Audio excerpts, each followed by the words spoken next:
Merci beaucoup. Merci, bonjour à tous.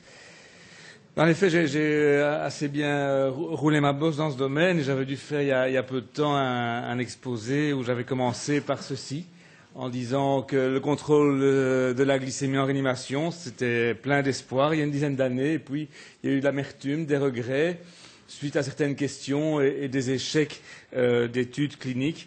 Et finalement, le soufflet est un peu retombé. Alors, je pense qu'on peut diviser en 4 périodes. L'histoire du contrôle glycémique en réanimation, première période jusque 2000. Et là, bon, c'est surtout les chirurgiens cardiaques qui opéraient à l'époque beaucoup de patients diabétiques. Il n'y avait pas encore beaucoup de cardiologie interventionnelle et de plus, c'était souvent des lésions coronaires multiples et donc il y avait des pontages compliqués et les chirurgiens cardiaques se rendaient compte que les infections de plaies étaient beaucoup plus fréquentes et que donc la durée d'hospitalisation, les complications, le nombre de reprises, etc. étaient beaucoup plus importantes chez les patients diabétiques mal équilibrés que chez les patients diabétiques, chez qui la glycémie était bien maîtrisée. Et donc on a assisté depuis 1987 jusqu'en 2000 certainement à une diminution progressive de la tolérance à l'hyperglycémie.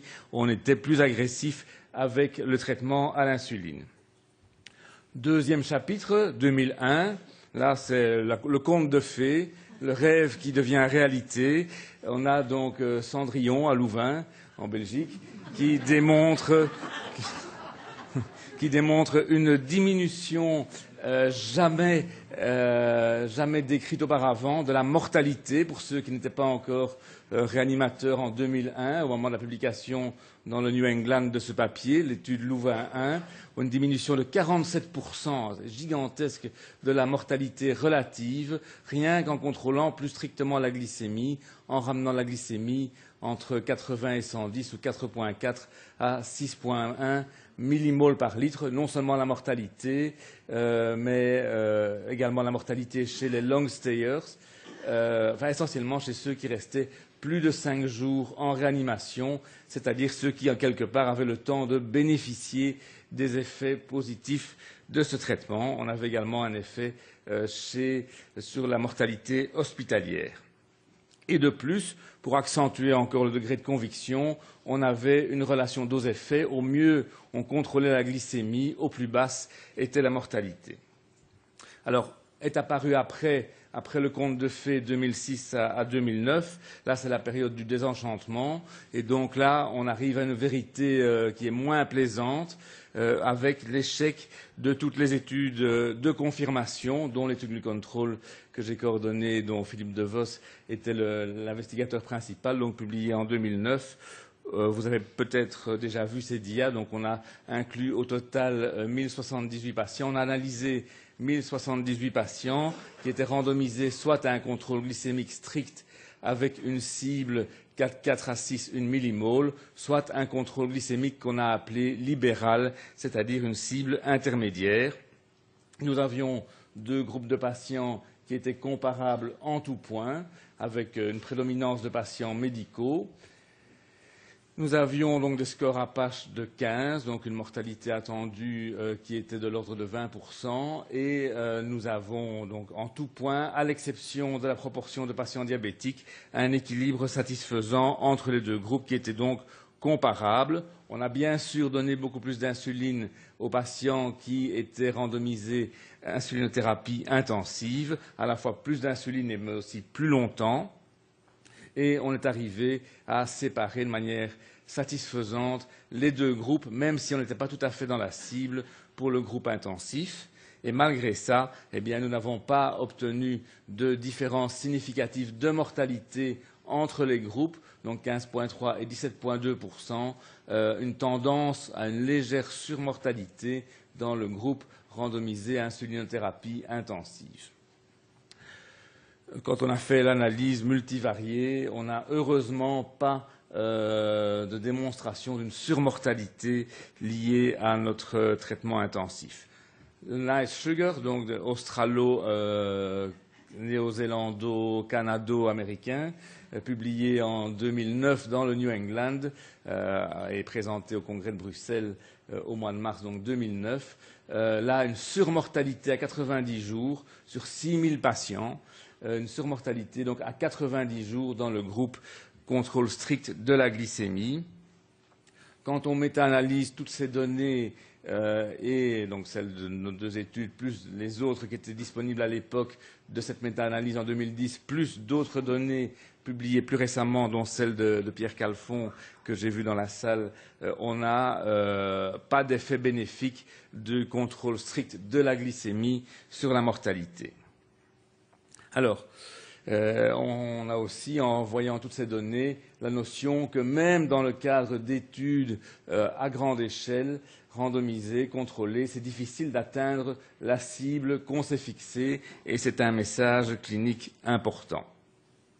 Donc est arrivée la période 4, après 2009, après la publication de Nice Sugar et de Glucontrol, et là c'est la période où on revoit toutes ces données. On se rend compte donc que contrôler la glycémie, c'est un processus complexe avec différentes étapes. Déjà, il y a des disparités dans le type d'appareil qu'on utilise pour mesurer la glycémie, le type de voie d'administration et d'appareil qu'on utilise pour l'insuline. Est-ce que ce sont des seringues électriques? Est-ce que c'est des injections sous-cutanées? Puis les algorithmes thérapeutiques pour calculer la dose d'insuline et qui ont également différents types et différents niveaux de disparité éventuelle. Et puis ce qui est le plus complexe, c'est la motivation et l'expérience de l'équipe d'infirmiers et infirmières, qui est certainement un élément très discriminant. Donc ce n'est pas parce que ça marche à un endroit que forcément ça marche à un autre, en raison de toutes ces disparités potentielles. Il y a également une augmentation de la charge de travail infirmière. Ici, on avait repris dans l'étude Glucontrol, on avait vu que les patients chez qui on faisait un contrôle strict, randomisé au contrôle strict de la glycémie, eh bien, le temps consacré à ce contrôle était augmenté de 17% par rapport au groupe libéral.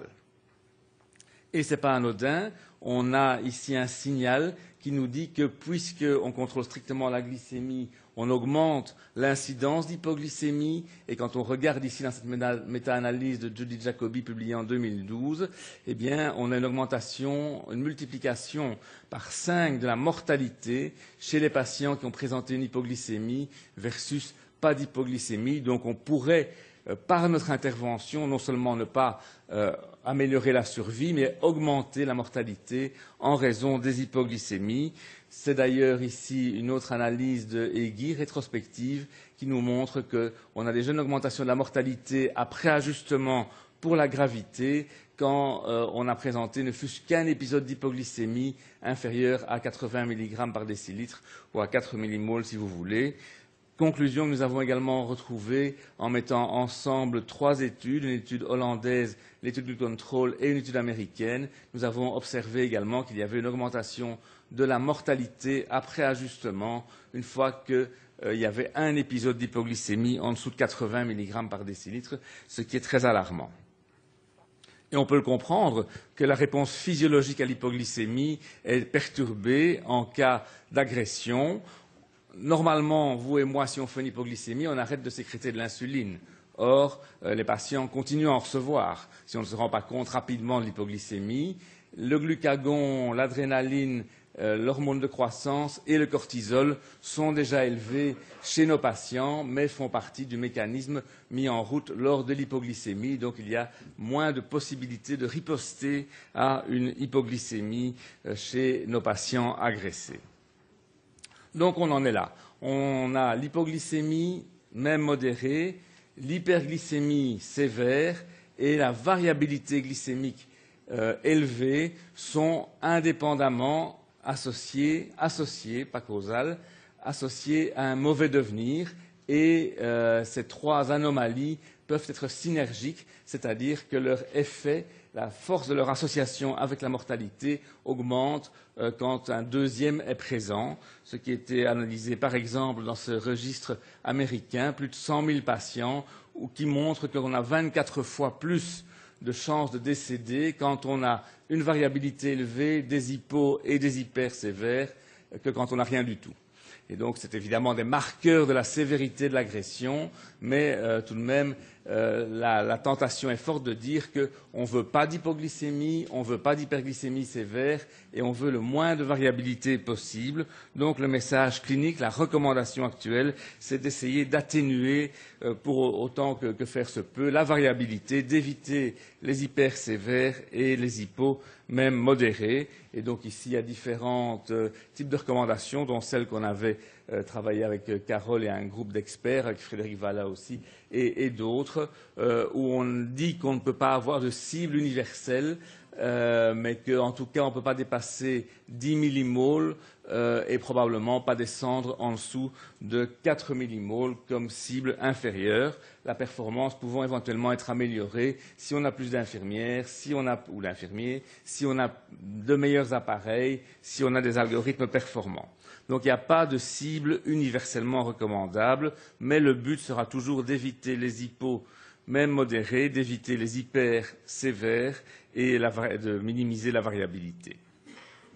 Sur le plan physiopathologique, les données qu'on a collectées pendant une dizaine d'années nous ont permis d'améliorer notre compréhension et finalement de se dire que 80 à 110, la cible initiale de Louvain, qu'il considérait comme normoglycémie, que je mettrais entre guillemets, ça n'a pas beaucoup de sens chez le patient agressé. C'est la normoglycémie chez vous et moi qui sommes à jeun, qui allons au laboratoire pour être sûrs que nous n'avons pas une intolérance glucidique, mais ce n'est pas à considérer comme une normoglycémie chez un patient qui a un stress métabolique, qui n'est pas à jeun et qui reçoit de plus des traitements comme des corticoïdes, comme des agents vasopresseurs, des agents qui sont susceptibles d'augmenter la glycémie. Ceci ne peut pas être considéré physiologiquement comme normal chez le malade agressé. Probablement que le malade agressé développe comme mécanisme adaptatif une résistance à l'insuline. Et ici, il y a un très beau papier publié en 2012 par le père et fils Soeters, des Hollandais, donc un endocrinologue et un chirurgien qui s'intéressent beaucoup au métabolisme, qui ont observé qu'au cours de l'évolution des espèces, il y a une salle Darwin ici en dessous, eh bien ça fait référence à l'aspect évolutif, eh bien les espèces qui ont été capables de développer une résistance à l'insuline ont mieux survécu que les espèces qui n'ont pas été capables de développer une résistance à l'insuline en réponse à l'agression. Maric et Bellomo, qui sont toujours un peu provocants, ont publié un point de vue dans Critical Care en 2013, disant que l'hyperglycémie de stress, c'est finalement une réponse qui permet de survivre.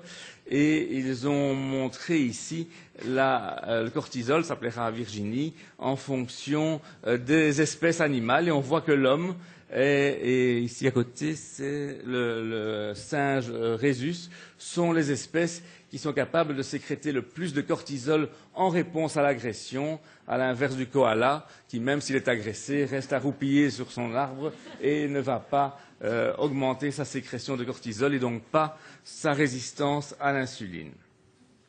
Alors avec Carole, Jean-Christophe Orban et Johan Groeneveld, nous avons repris ça dans un papier récemment publié dans le British Journal of Anesthesia, où nous avons repris un petit peu la chronologie et la physiologie de la résistance aux signaux anaboliques, principalement l'insuline, après l'agression.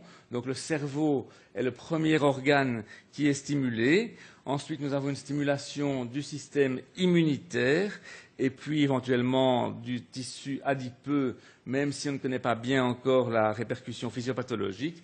Et peut-être que les hormones sécrétées par le tube digestif jouent également un rôle dans le développement de ce catabolisme incontrôlé et surtout de la résistance aux signaux anaboliques et en particulier la résistance à l'insuline indispensable à la survie. Et donc, si on reprend ici, la résistance à l'insuline sert à fournir suffisamment de substrat pour produire assez de glucose pour les tissus qui sont indispensables à la survie. Je résume de manière finaliste, mais donc il est indispensable de développer une résistance à l'insuline pour fournir assez de substrat pour le foie et les autres tissus qui produisent du glucose, parce que le glucose est vital pour les tissus nécessaires à la survie. Et on avait publié ça avec Carole dans Anesthesiology en 2011. Ceci, c'est la même chose. Donc, c'est les agents qui sont à l'origine de la résistance à l'insuline après l'ingression. Donc, d'abord le cerveau, ensuite le système inflammatoire et puis le système immunitaire au sens large. Alors, quand on regarde des données chez des vrais patients, et donc on avait repris, ça a été publié entre-temps avec une équipe de bio-ingénieurs néo-zélandais, on avait repris la résistance à l'insuline qu'ils sont capables de calculer par des modèles mathématiques au jour 1, jour 2, jour 3, jour 4, après chirurgie cardiaque. Et donc il y a effectivement une résistance à l'insuline. Enfin, ici on a calculé la sensibilité qui est l'inverse, mais donc le message est le même. Et en fait, la variabilité de la réponse à l'insuline est beaucoup plus élevée à la phase aiguë de l'agression qu'après 4 jours, ce qui explique que nos patients qu'on traite avec de l'insuline en visant une glycémie prédéfinie sont beaucoup plus difficiles à traiter. On a beaucoup plus difficile à atteindre la cible à la phase aiguë qu'après quelques jours, et c'est une constatation clinique quotidienne. Alors avec tout ça, que faire? Soit on dit c'est sans intérêt, on s'en fout, et voilà.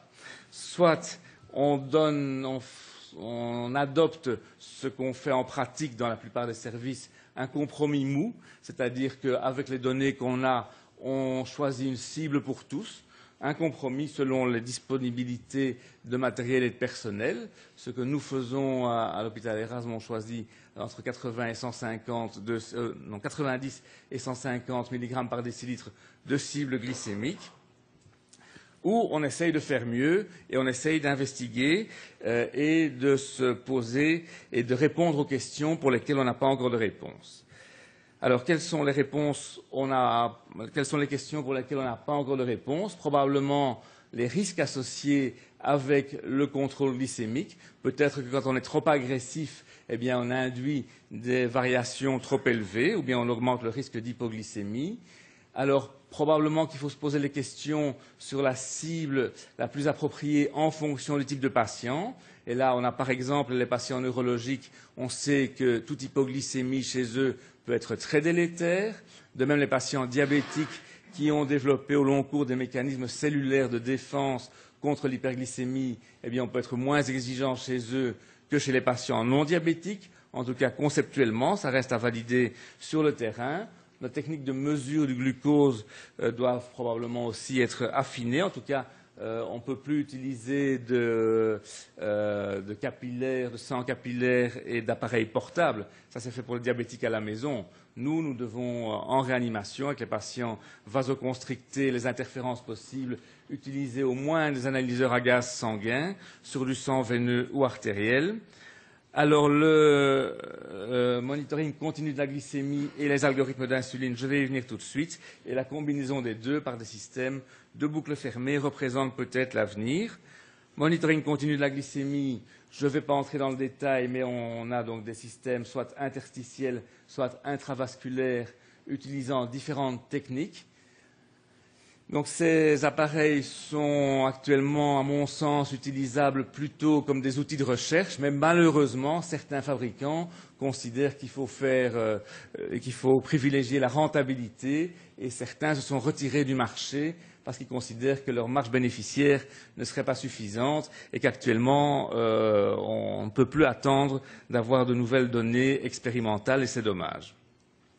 Toujours est-il que nous avons entamé une étude où nous allons inclure au total 100 patients avec un de ces appareils, et nous avons comparé dans notre service la stratégie de contrôle glycémique visant une cible donc 90 à 150 en utilisant soit un appareil de monitoring continu, soit pas d'appareil de monitoring continu. Et nous avons pu observer que nous avons largement augmenté notre temps dans la cible en utilisant le monitoring continu, que nous avons également réduit largement les hypoglycémies et que nous avons également amélioré,